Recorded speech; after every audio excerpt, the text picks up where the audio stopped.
Everyone, in this video we are going to learn about the various type of IV cannulas, their uses and what are the different parts of IV cannulas. To begin with, we will see what are the different parts of IV cannulas.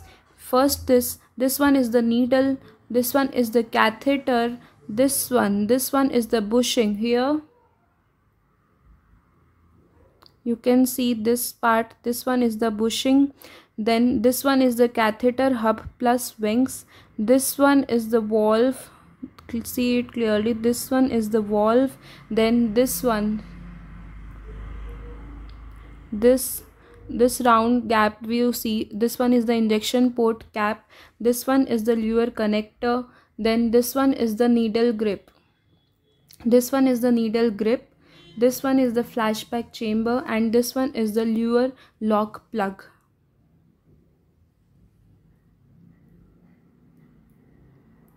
Next we will see what are the different general uses of IV cannula. Main purpose of using the IV cannula is to avoid the multiple puncture in the patient who has to be given the repeated blood sampling or intravenous fluid administration for longer time. So we use the IV cannula. So its uses are repeated blood sampling, intravenous fluid administration, intravenous medications, then blood or blood products administration, then radiological contrast, chemotherapy for the cancer patients, and the nutritional support.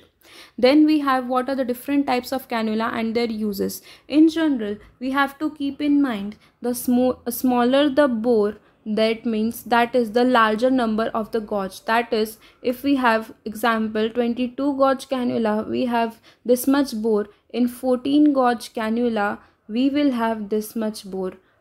As the number of the gauge increases, the diameter of the needle decreases. First we have the orange cannula. This is 14 gauge cannula. It is used for the trauma, for rapid blood transfusions, for the surgery, and its diameter is 2.1 mm.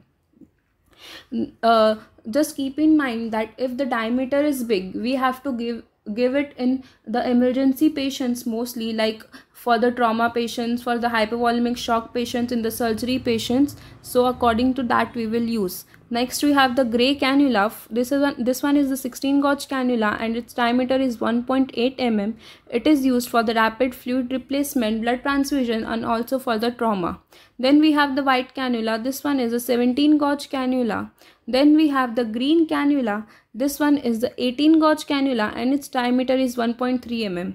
Now you can see as the gauge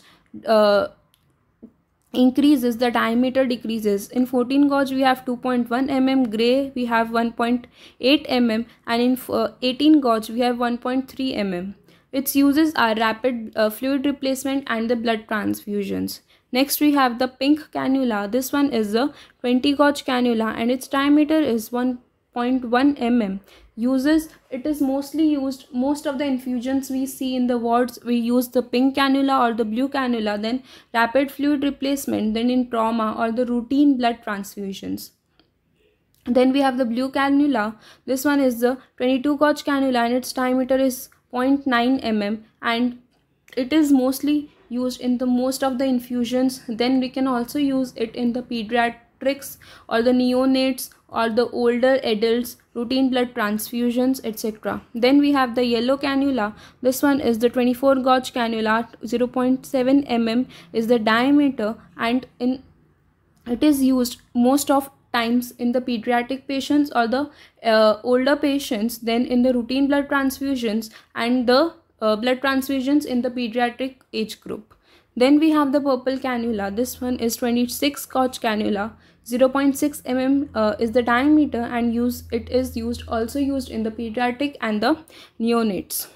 We have to see that the smaller the bore of the needle, that is, we cannot infuse that much amount of the fluid or the blood in the older age group or the pediatric age group. That's why we use the smaller diameter needle in those patients. Just see. And now for we have the mnemonic, how to remember this in the line wise.